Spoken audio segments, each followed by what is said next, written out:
And I'm gonna be high. Good on you, Donald. I'm the Rocket Man, yeah. I'm a rocket man. And I'm gonna be Rocket Man.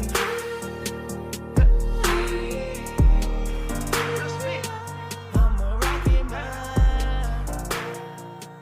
I wanna go to the moon. We are arguably the experts in go-to-market and freight. We're, almost 10 million top line. We're big. We're a big company as far as agencies go.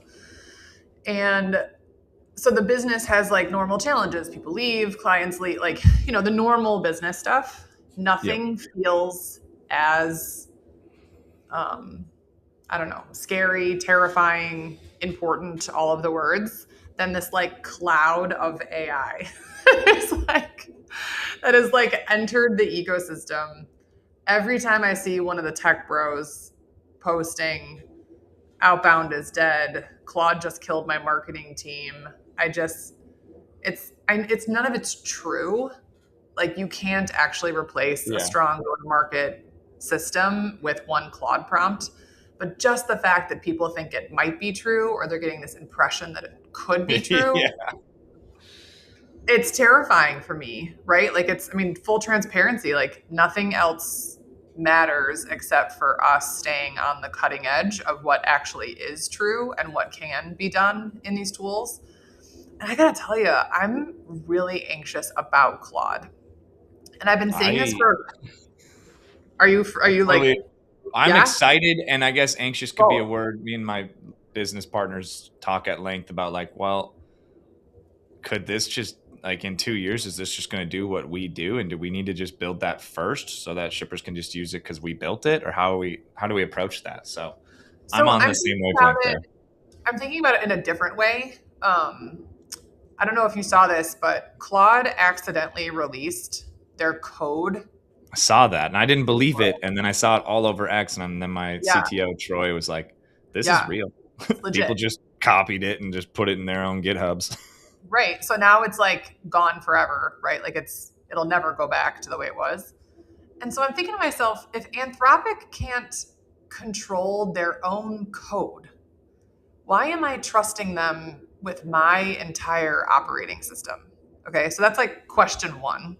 Yeah. Question two, which was validated just yesterday by the All In podcast, is I've been asking, do we really believe that Google is sitting around Palo Alto on their hands?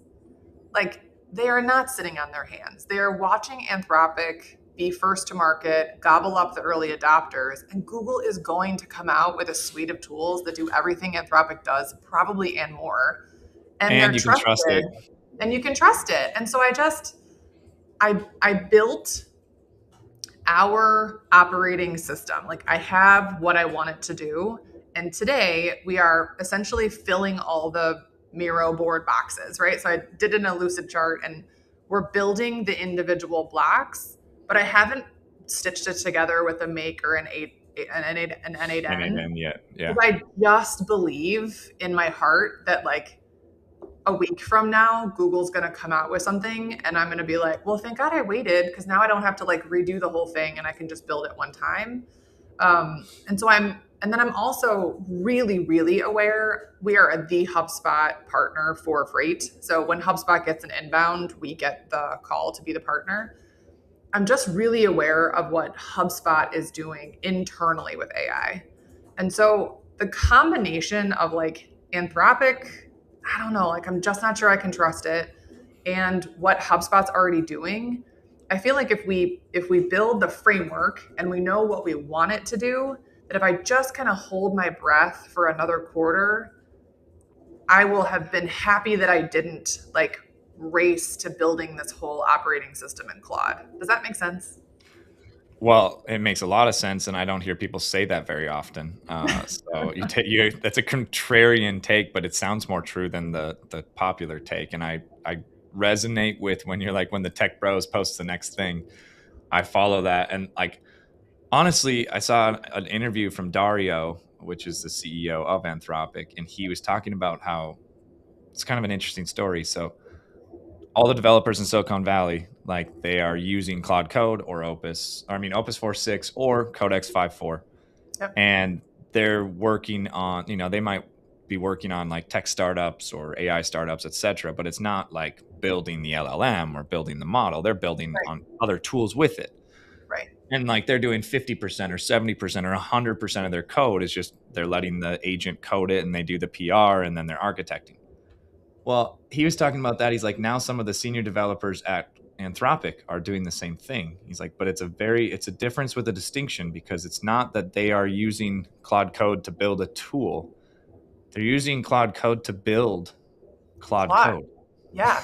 So if Claude is building Claude, then it's a flywheel. Because like Right. they used to have, their head of design came out and said they used to be like design, P0, P1, P2, testing, production, and now it's Like a design, standard. production. Yeah, but that was a standard tech production ecosystem. Yeah, they were following that, and they were going faster than most because they could go Yeah. faster with the coding agents. But now it's like design, P0, production. And they're like, other hey, thing you can now use your whole Claude can use your whole computer. Claude can use Windows. Claude can do this. And I'm like, oh my God, you can use Claude Code to use your browser.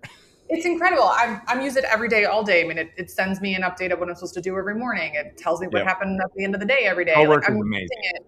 Cowork's amazing, and I'm really I'm happy with the human productivity tools. I'm all in. Like making my team more productive, pulling things out of Asana. What are the things that you didn't do today? Are we doing what we do, these end of week recaps for every client? Yeah. And when we started doing them, they were super laborious. Like you had to type in what you did that week.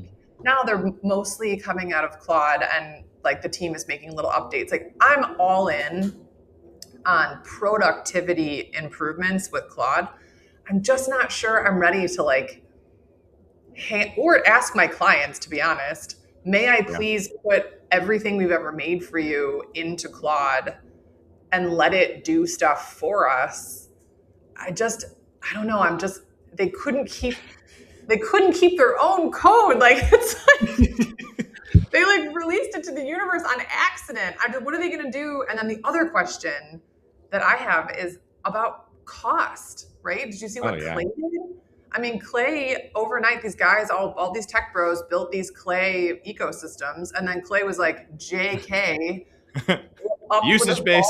Yeah, usage-based, right? And all of a sudden, this guy used to spend $4,000 a month building his company. And all of a sudden, it's $8 million a month that he's supposed to spend on Clay. So I just can't imagine that Claude's going to just not one day raise the cost of all this stuff. And in my heart of hearts, I have Google cannot be sitting around on their hands just trying to figure this out, right?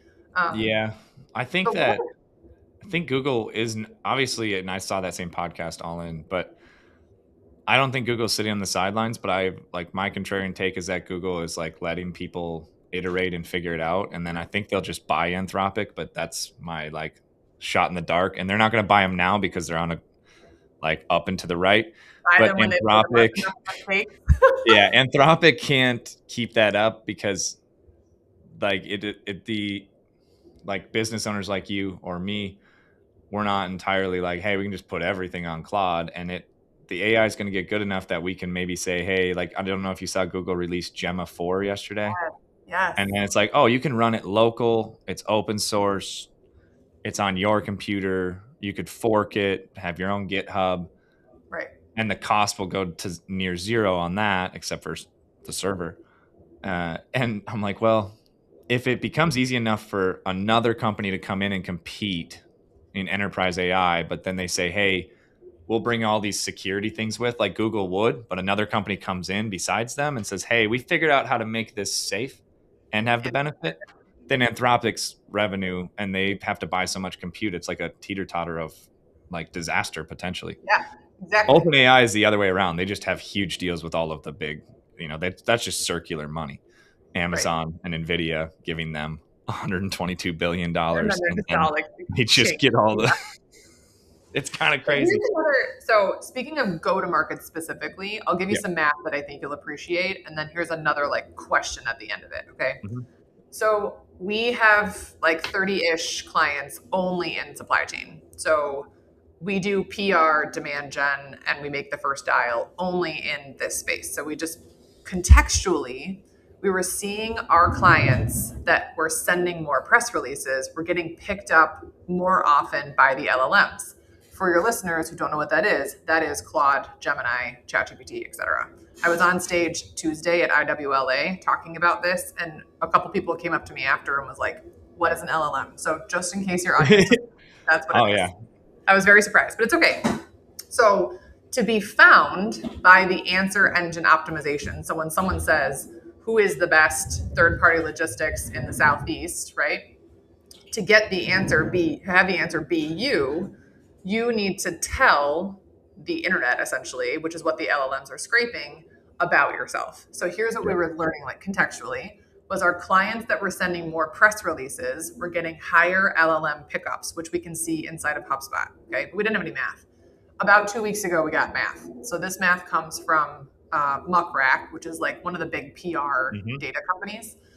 1% of all answer engine optimization, so the answers that you're getting from the LLMs, are coming directly from the wire, the press wire. If you don't know what the wire is, this is like if you're like the bleep bleep bleep, like the little like ticker tape. It still exists, and now it's digital. But the press, the actual press, the AP picks the Associated Press picks up these press releases. So press releases are delivering through answer engine optimization 33,000 answers a day. Okay, so that's one. Two, next number is 27%. So of an industry specific question, 27% of the answers are coming from trade magazines. So Really? inbound logistics, yeah. So now your inbound logistics, supply and demand chain executive, supply chain dive have become way more important. And you're not writing that copy just for humans anymore. You're writing it for the LLMs to search it, right? Yeah. And then the last number that's super important is 7. So Muckrack tells us that the LLMs, Claude, Gemini, ChatGPT, are resetting their search and index criteria every 7 days. That's so crazy. That's right? normally like annually. So crazy. So the thing you posted in January is no longer being indexed by the LLMs in March. So we at LeadCoverage have started a hypothesis. We're testing it right now. We're sending a press release every single week for the next 12 weeks. And we're going to see if our LLM volume goes up. My hypothesis is that it will. So what we're seeing right now, like in the marketplace, is send more press releases. That's like what we're doing today for GTM. Here's the interesting component back to our conversation about AI. The LLMs today are not incentivized the same way that Google was incentivized in the early 2000s. So in the early 2000s, I remember 2024, we were keyword stuffing landing pages to get found on Google. Oh yeah. But Google was publishing the algorithm because they wanted you to spend money on ads. So they were telling you, if you want to be found for LTL freight, use these words, these keywords, and spend this much money, and we will let you have all those eyeballs, right? Yeah. But the incentive was advertising dollars. The LLMs today are not incentivized by advertising dollars. What are they incentivized by? Exactly. This is the question. Yeah. Like, are they incentivized? I mean, Chat has been talking about doing ads, but they put it off after the Anthropic, serious Anthropic Super Bowl ad. super shade at the Super Bowl. So they're not doing that right away. So we're not seeing any algorithm come out from Chat on ads. What makes a great AEO post? We don't really know. No one's saying anything, right? Yeah. And none of the LLMs are publishing any guidance on how to make a great AEO, like optimized post or something. It's crazy. Yeah, and then also like it is sometimes fun to be like, hey, let's zoom back to 2024. ChatGPT couldn't search the internet. Right. I don't know if people remember that. Like if I wanted to I started to try to use it to write stuff and like do research for me, and it would pull up a study from like 2019. And I'm like, no, FreightWaves posted this today. I'd like you to summarize it for me. And it goes, I can't see today. My model is updated to this date and time.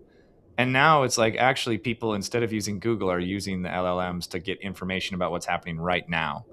Like and I use Grok the most because I'm on X, and then I just use Grok because it has like the full access to, especially if you're like, hey, what's going on with the Iran war?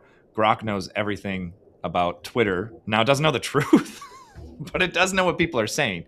And that's what I want to know is, what is everybody saying? And so the LLM, like what's feeding it is so important. So Ryan Schreiber sends me a note and he's like, are the LLMs searching LinkedIn or not? And I'm like, I don't think so. Right? I don't think so either, because when I So try, I asked Claude, and I'm like, "Are you searching?" Or I just ask it. I'm like, are you doing this?" And it says no.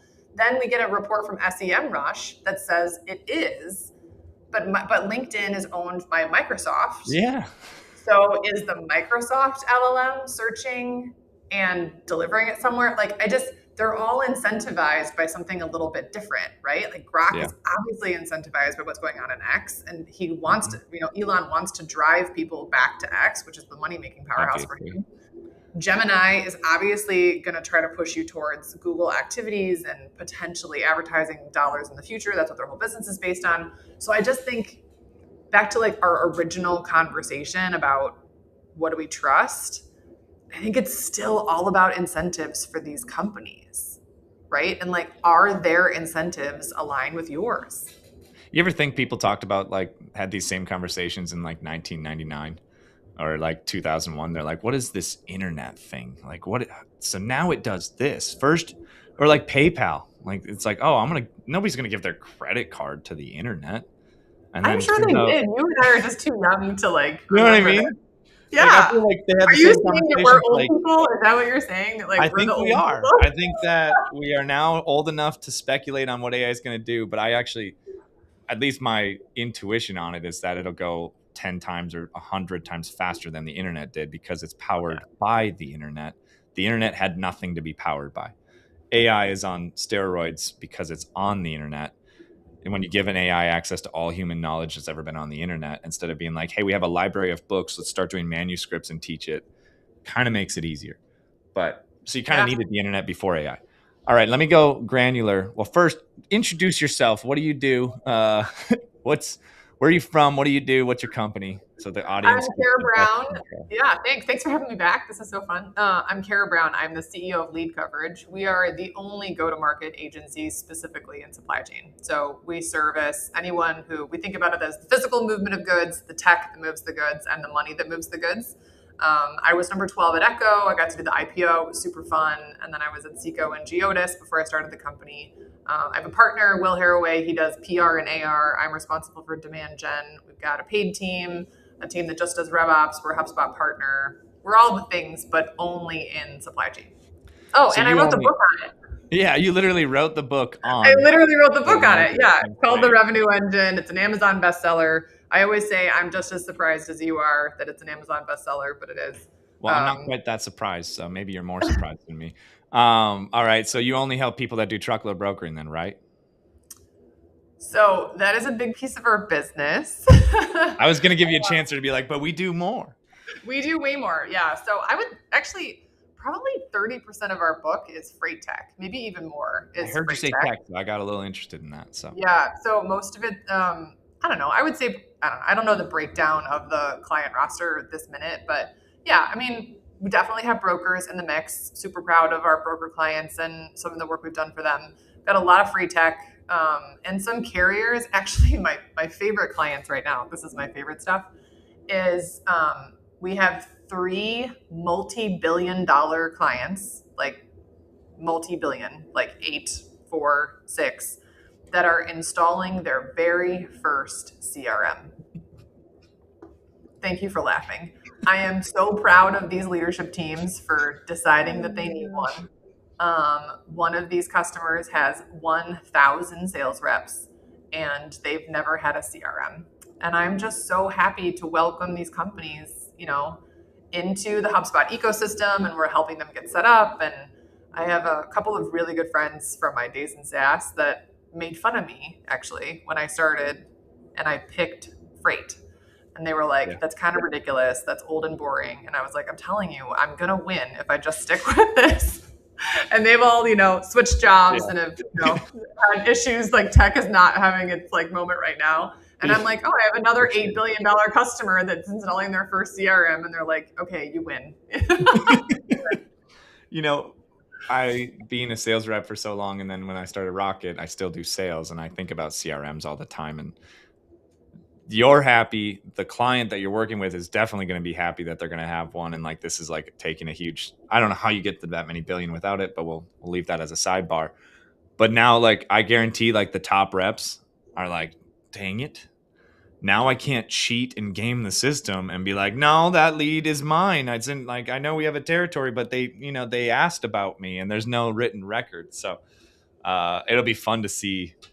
I don't know if you get to see much of it, but it'll be fun to be We a do. fly We on the get to see wall. it all. We get to see the agent challenges. If you've got an Mhm. agent system, that's a whole nother set of challenges. We get to see, and it's kind of The fun direct because versus agent. Yeah.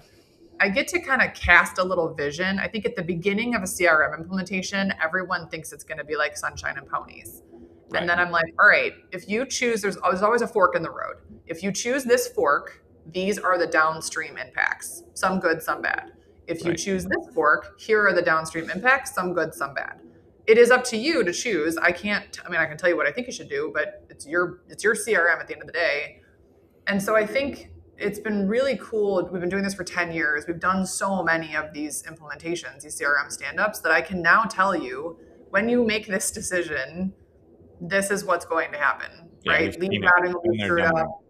Yeah, one of the biggest issues we have is companies coming to us using Salesforce to start with, and they all use the lead object, which is the worst thing ever that SaaS has ever done to the universe, is the Salesforce lead object.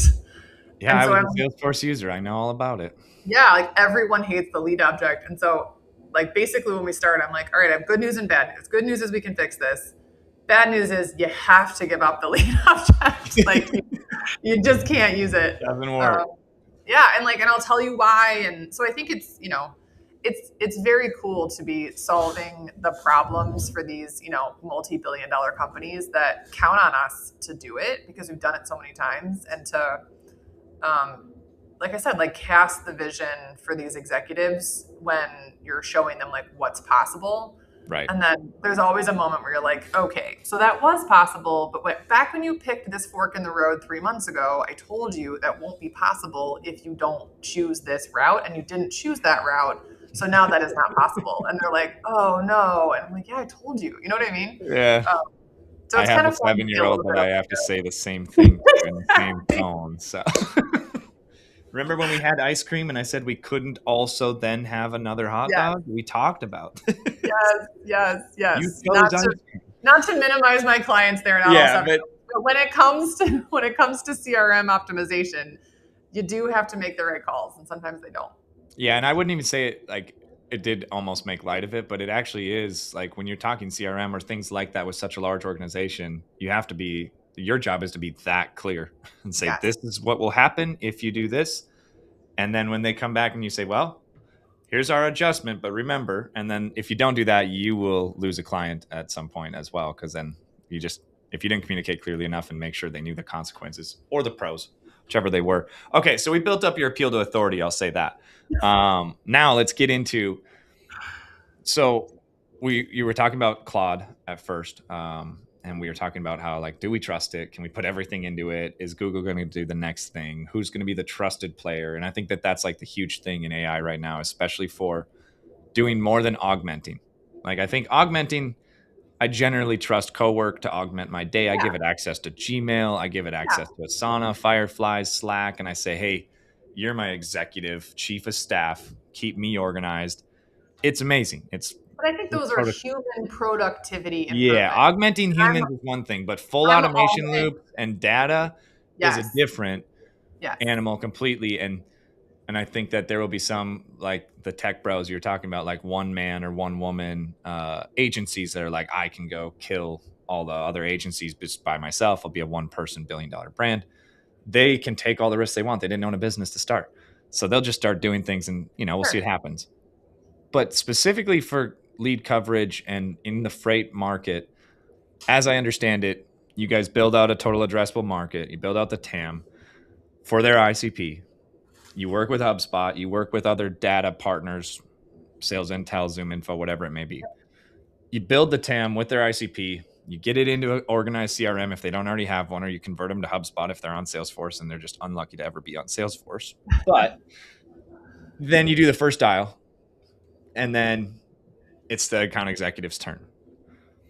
How do you build out the TAM for a freight broker? Walk me through the process. I'll give you an example. This will be fun. Yeah.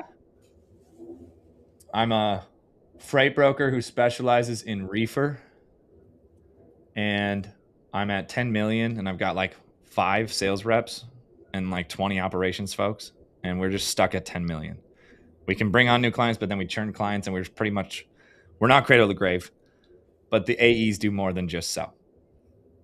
But I just don't, like, I cold call and I use Google Maps, and I just kind of like go off the list, and like I've used Apollo and I've tried it, and it's just like, I don't know how to get the right leads. What do you do for them?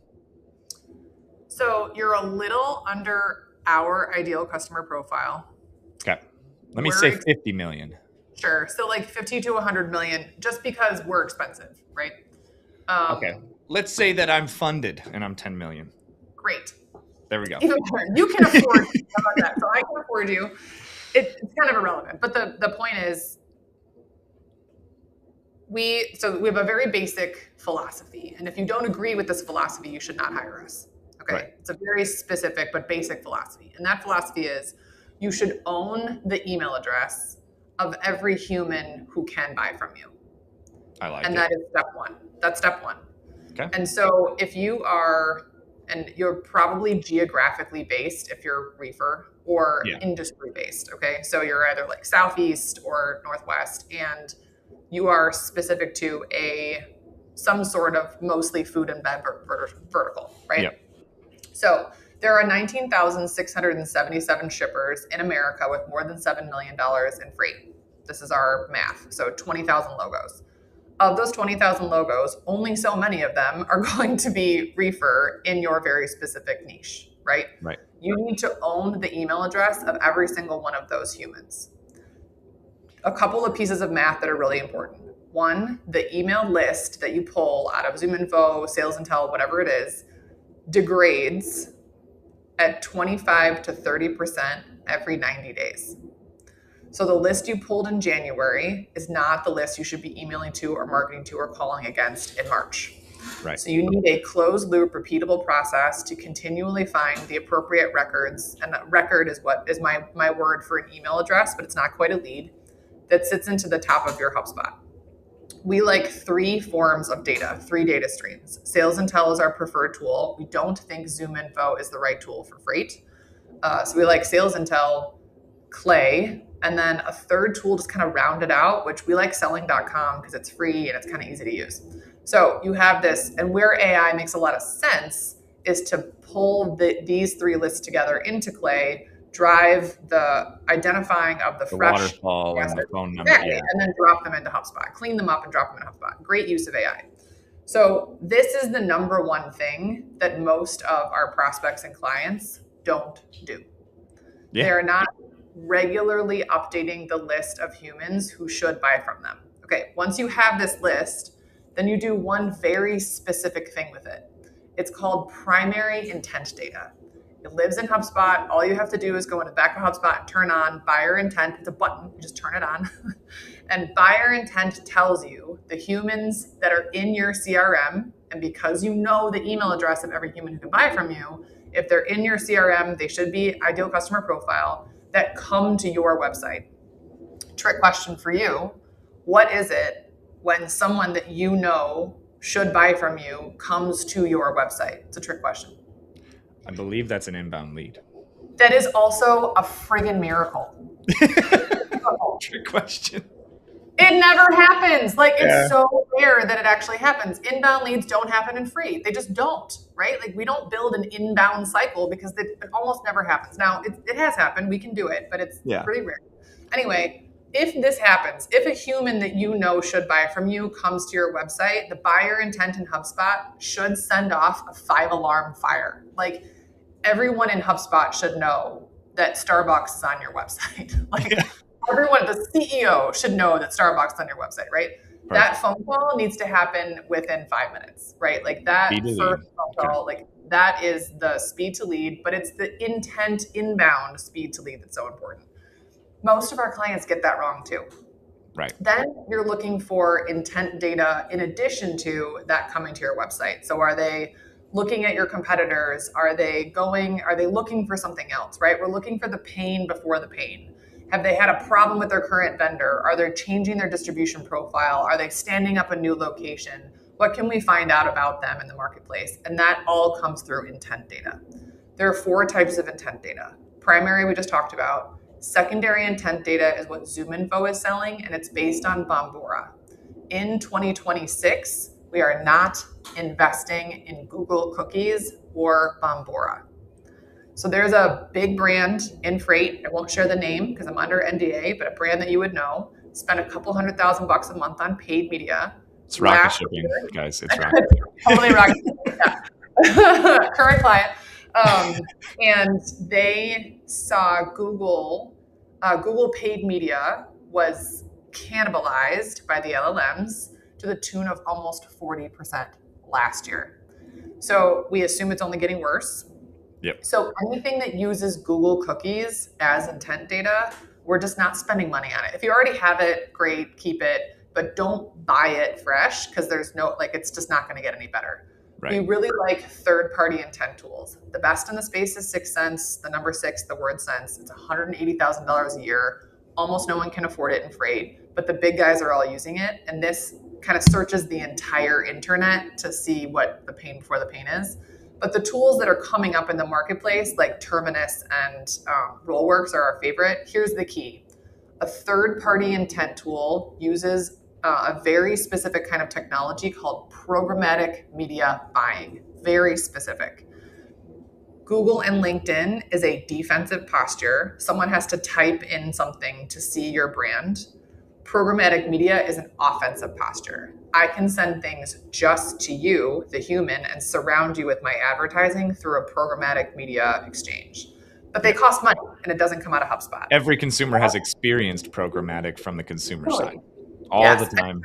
Every time you go into Facebook or Instagram or whatever you're logging into to get your X, whatever it is, every time you're targeted, that is programmatic media. So we're just using it in the B2B environment. And if you linger for a split second too long on a men's hair loss product, Lock Lab and Hims will follow you to your grave. Forever. That's right.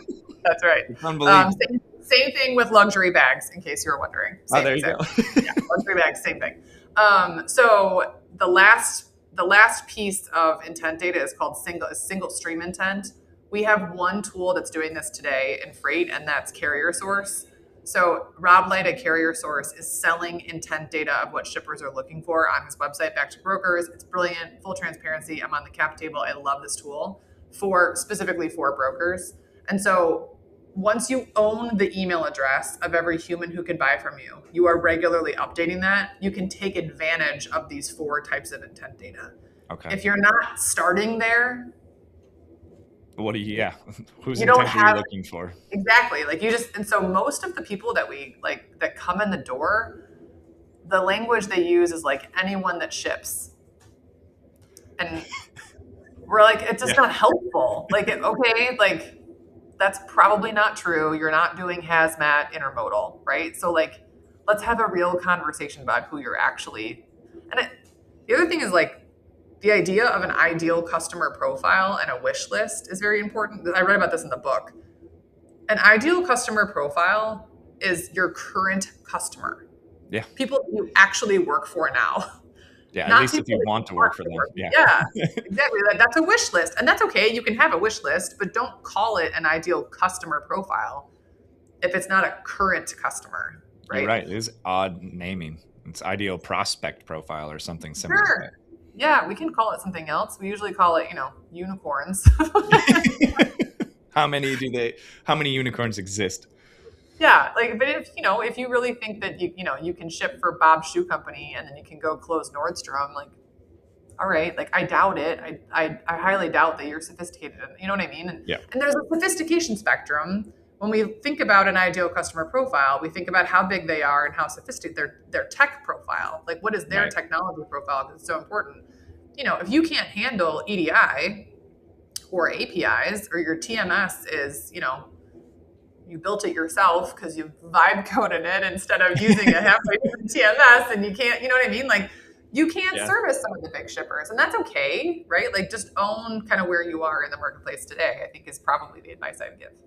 Okay. Here's my take on something. So we do a lot of this same thing.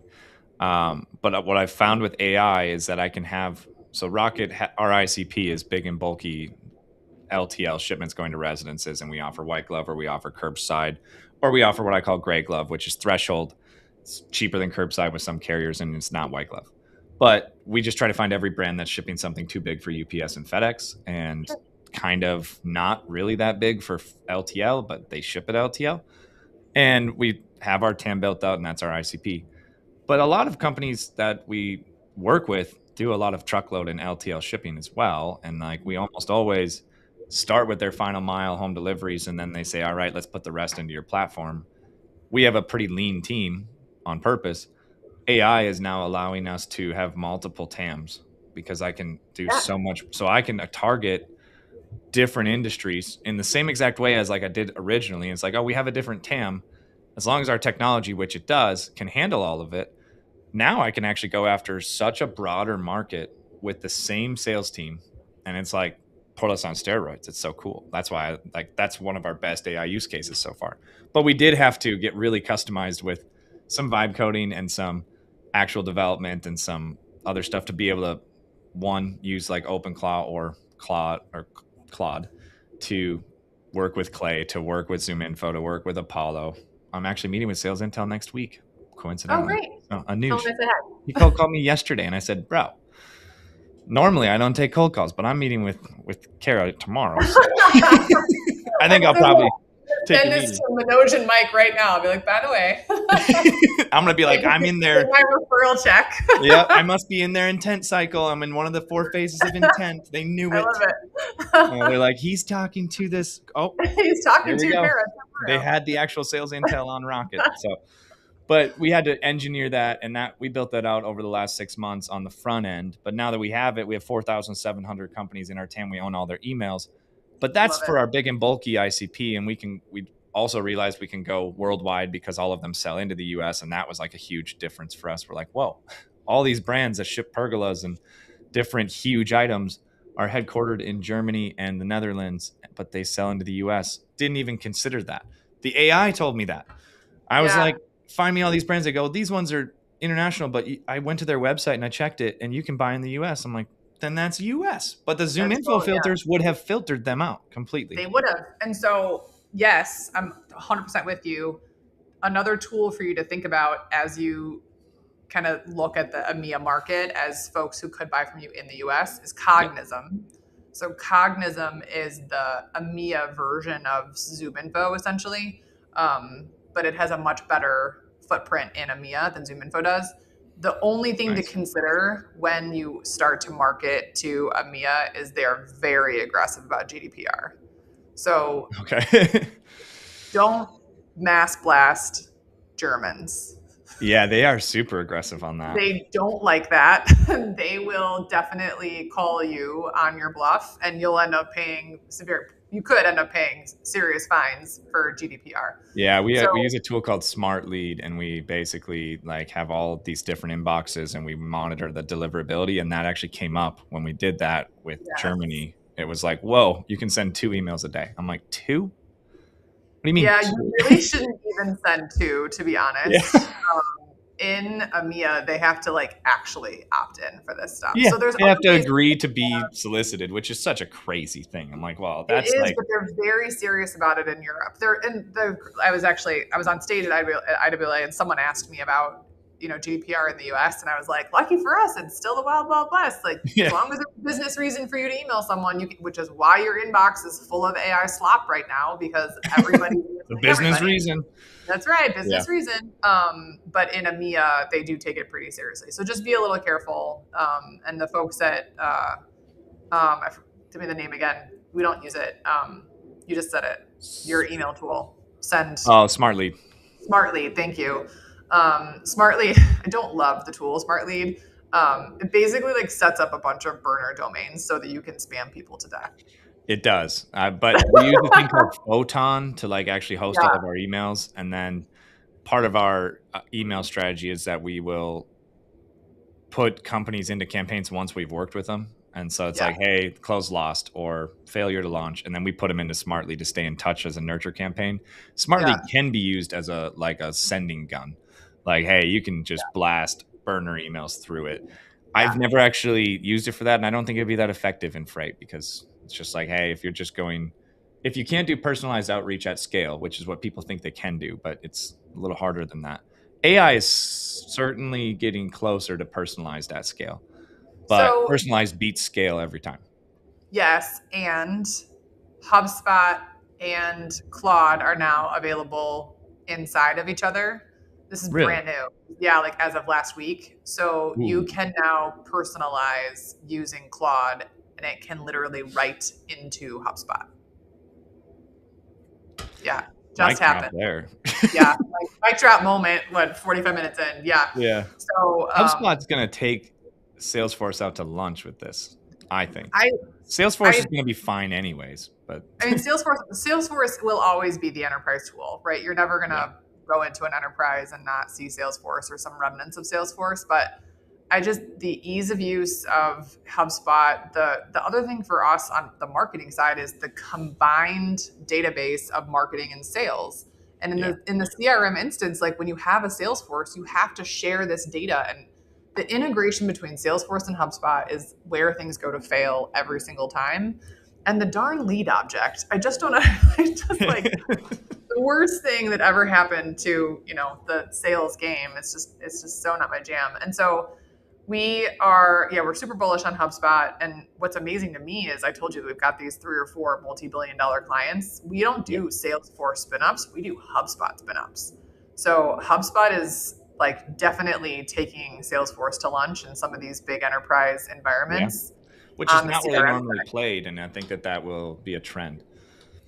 All right, I'm going to pivot here. So we've talked a lot about like the front end to go to market. Now, when you say you make the first dial, what does that mean? Because freight brokers like they cold call, and so Yeah.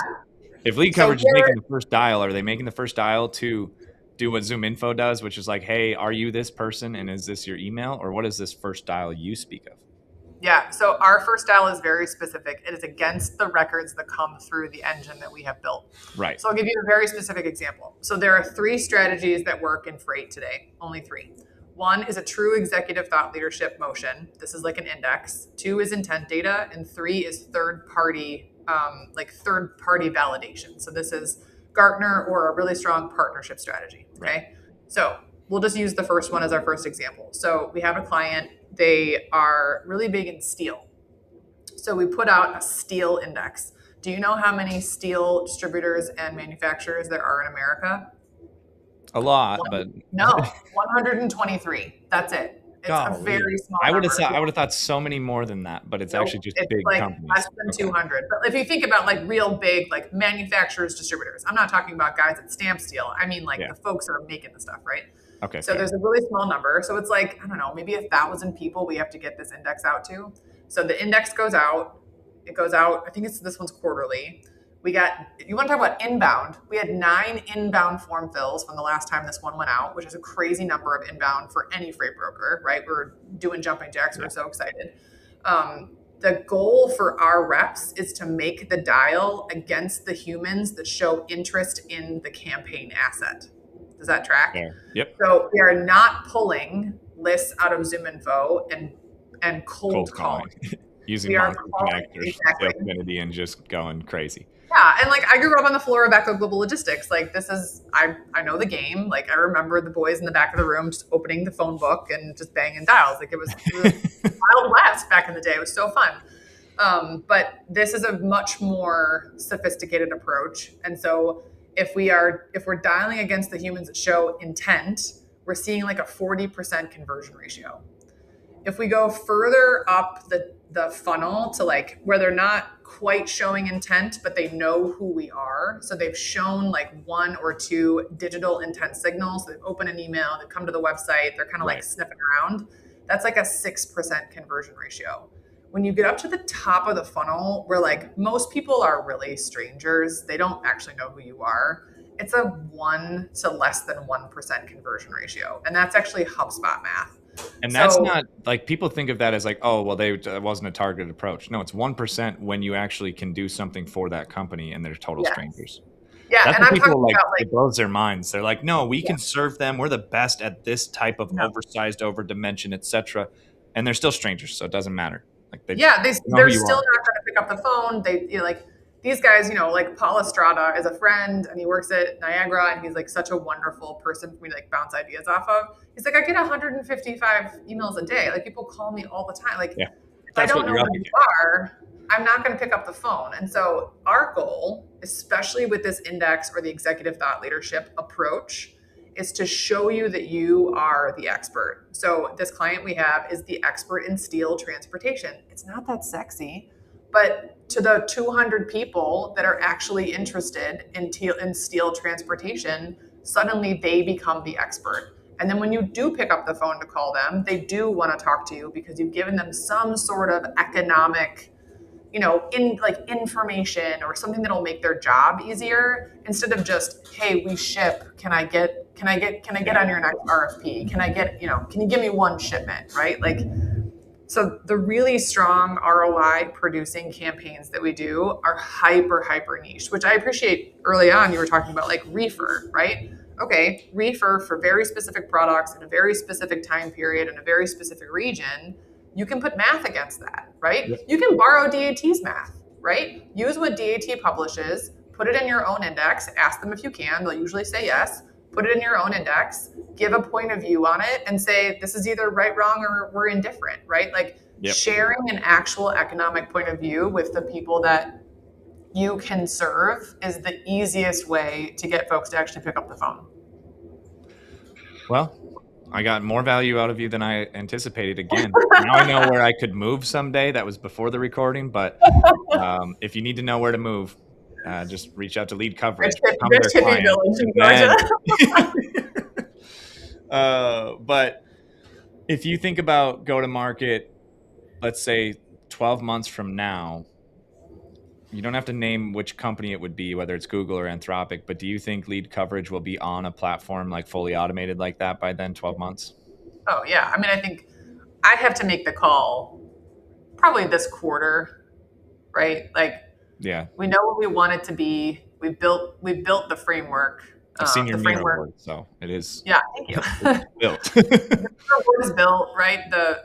We have the team are all working on the point, and the point of friction.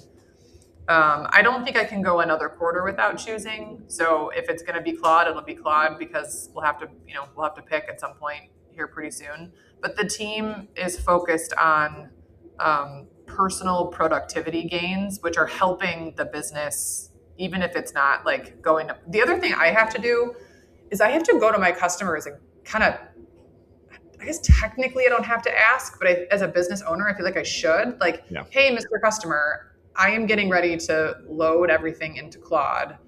Before I load all of your stuff in here and build assets in Claude, are you okay with that? And so I need to kind of have a point of view on why I chose the tool. I need to know about the, securities. How are we going to lock it down a little bit? I'm not I'm not building code, so I don't need to be SOC compliant or anything, but I need to be able to, they need to be able to trust me that 1, I'm not just deploying it into some random, tool. And 2, that I know that I have a plan for if stuff goes wrong. So I think you're not building the whole thing on OpenClaw with a Mac Mini and Mac Studio tethered together. Right. Yeah. So I take a picture of my 8 OpenClaws on my thing and just send it to my clients. Like, hey, look what I built for you. My favorite memes right now is like, just got done with our staff meeting and it's just like 8 Mac Minis and him. Yeah, exactly. The performance, the context window continued to break, but other than that, Tim, you did great. Roger, you need to pick up your game. you imagine the email from me to my clients like, "Hey, I fired the whole team. We're just going to do everything in Claude prompts. Like, you don't need an account manager. We're good. It's just look. Here are the 8. Here's the. I have 35 Mac Minis now, and I'm just going to run it all on Mac. Like, it's Yeah. just not realistic. You know. Well, It's even kind if of it was, this is something that I've been thinking about a lot as we implement more and more AI. And like we have a development team, and actually we use Cloud Code or we use Codex 5.4 like for our GitHub and our architecture, but we still code. It's not like we just say, and I vibe code. I can't code, but I do vibe code and I'm pretty good at it. So I always tell our CTO, I'm like, hey, I'm coming for your job. coming for your Um, job. but I only do stuff internally. But I mean, that's like supercharging some of our stuff. Like an example is we have a customer that's new. Onboarding clients is difficult when you have to do an API integration Yep. into their custom built WMS, right? And we wanted to get started. They had orders. It's their peak season. They're shipping some huge patio stuff. And it's like, well, they have 100 orders a week. They need to send them. So they just started sending us CSV files, which is fine. But in their format, it was like, people in freight will understand this. It's like one order has 8 cartons. It's 8 line items and all of them with the same order number. And they had length and width, but they didn't list height. And it's like, okay. And there's no accessorials. And they're like, hey, book all these, please, and quote them first. And Yeah, like, book them. and so I pulled my team and I'm like, all right, we're going to manually do this until, and then we figured out with CoWork, we're like, hey, every time this spreadsheet comes into this email address, transform it into this CSV file so we can put it into our TMS and automatically run our ShipMind integration and quote everything. And then the customer can say yay or nay. And that saved us like 3 hours per day with that one That's client. amazing. And you don't have to have a human on the team typing in every word, copy and pasting. Yeah, that's a great use of AI. And then it's like, okay, perfect. Now the pressure on the API integration goes away. Like we want to API integrate, but we can do it at the right time and build it the right way instead of like, hey, instead of shipping these features, we're going to do this integration because we're always picking and choosing in our And sprint. it's going to take 6 weeks for us to get it done. And then the customer's like, never mind, I don't need you anymore. Right. So that's been like a huge enablement for us. But overall, I mean, the internal tools of like data analysis or like, hey, I need to, like one of our big enterprise clients wants to know what their exposure to fuel surcharge is going to be on middle mile lanes for all in rates. So I just took all the data from everything. And then I took the recent data and I said, here's how much the carriers are asking for and put it together in Claude. And we have like our own little forked instance for AI as well for like when we put customer data in it, it's not the normal version. And that's why you need real developers. But because I couldn't do that. But I can put it in there and it can't search the internet, but it can read that data. And it just spits out the best visuals and insights and can read 10,000 lines of data. It's amazing. So I think AI this year, like since February, has been so powerful. And now it's like, okay, I think it's going to continue to do that. But the automation side does kind of scare everybody. It's like, okay, can we just like click go and it actually just does it? How do we? I think humans don't understand. Even the best software developers right now are like grappling with how do we know once we turn it on the full automation if it's doing the right thing, and how do we keep up at the pace you can't review it forever. At some point you go, So I have 2 thoughts on this. One is I read something somewhere that said 10, 80, 10. So 10% human input, 80% robot, and then 10% human check. Yep. In the Miro board that I built for our GTM OS, I have very specific human checkpoints. Right. And I think I think we have to build the architecture of what we want the whole system to look like. And you have to put in the human in the loop components. And really, it's a leadership responsibility. It really is. Like my team, if I told them just go hog crazy, they would just do it all in AI and they would spit out a, creative brief and who knows what it would look like, right? It really is the leadership team's job to decide where the human in the loop is going to be. And I think when we first started talking about this at our last 2 retreats ago, actually, probably December, I was like, guys, I want you all to go out there and use it and figure it out. But I got to tell you, there's no CEO school for this. Yeah. Like I'm learning at the same time you are, right? Like there's no club that I can join where they like tell me how to manage this. We are all going to do this together.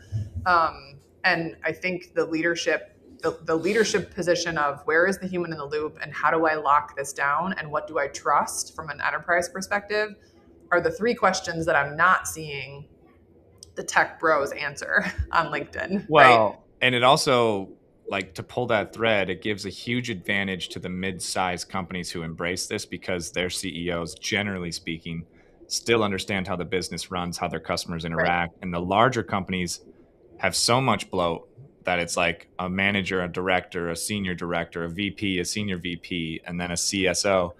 Well, I And think you're if they're not still involved in how the customers interact, how do you even begin to say, hey, I'm going to automate the workflow for this big right. customer of ours if they don't know how the freight moves and how the system works and what they're building and how they're quoting? So it gives an advantage to compete on the same scale as the big guys in freight or in any industry if you actually still know how your company runs and if you're lean so you don't have a bunch of people that are just trying to use AI for no reason. I think that's Yeah. So I the think other the side. one caveat to that though is CH. I mean, they Yeah. are way ahead of the curve. I mean, in terms of, how they quote, like the quoting system and using it. I mean, like They at are least it's what the marketing team is putting They're way out. ahead Like of the I curve for believe a it. big company for sure. Like they're so far ahead of where people would think they are, but they have the toughest problem to solve probably of any company in the space, which is, and like Facebook had this same problem and Mark Zuckerberg just said, I'll fix that problem. And he laid off 30,000 people. CH Robinson, their AI is actually really good. I've seen it. They could lay off a lot more people than they did, and they don't want to do it publicly, and then they kind of do it quietly. I just hired one of their amazing operations manager out of Fargo. She was there for 9 years, and they shut down that whole department. They didn't. That's not a press release, but she was in Fargo, and I was like, sick. 9 years of LTL operations experience. Let's Come go. right down Yeah. the street. You can start tomorrow, and she did. Yeah. They have such a difficult task of manage, and they're publicly traded to manage that I think that they have an advantage because of their size and their AI, but they still have a huge problem to solve, which is like Rocket, we can displace 0 employees by implementing AI. We just don't have Sure. to hire as many as we go. There's some companies that have to displace a bunch or put them somewhere Move them else in the around. org, and they're Yeah. going to try to figure that out. And then the freight market today obviously is ripping. So then it's like, well, it's kind of ripping. Depends on who you ask.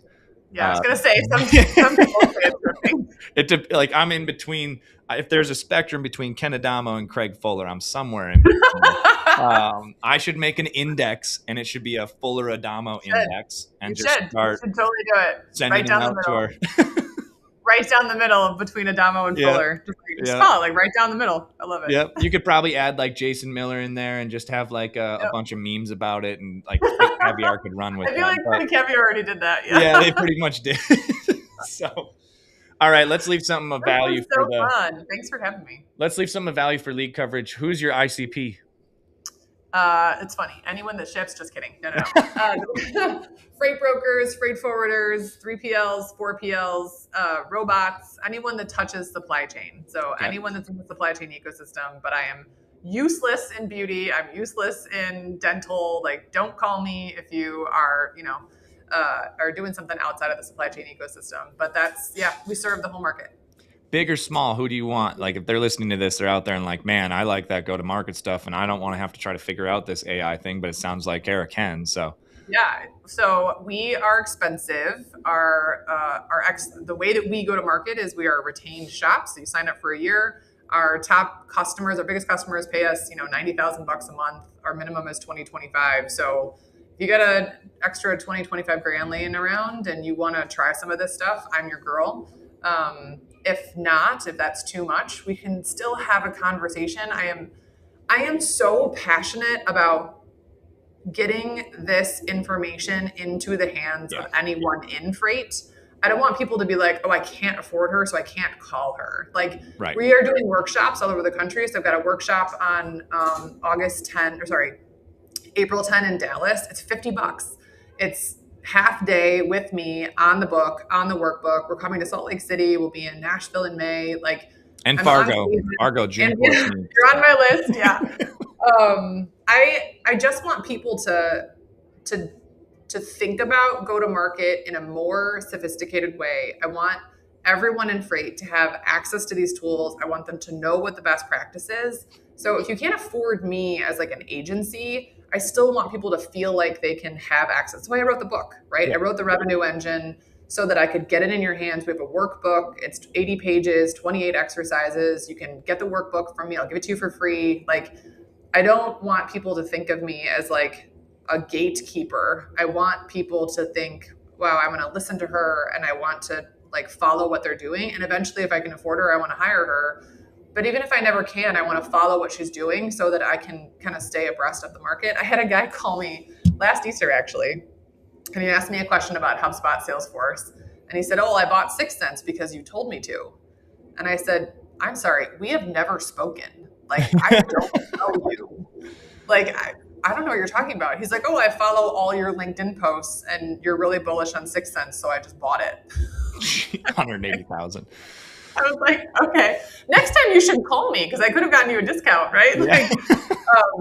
So I don't want anyone to walk away from any sort of pricing relationship with us, like, oh, I can't ever afford her. And then we'll do just the HubSpot spin up for way less than a monthly engagement. So Yeah.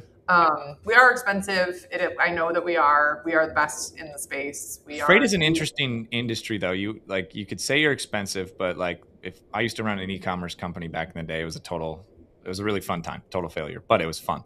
And I got to learn about paid ads and ROAS and all of the marketing stuff and like keywords and SEO. And it was and Shopify. And now I work with brands who use Shopify and we have an integration, et cetera. So it was useful, but ROAS had to be like at 6 or 7, return on ad spend, all that.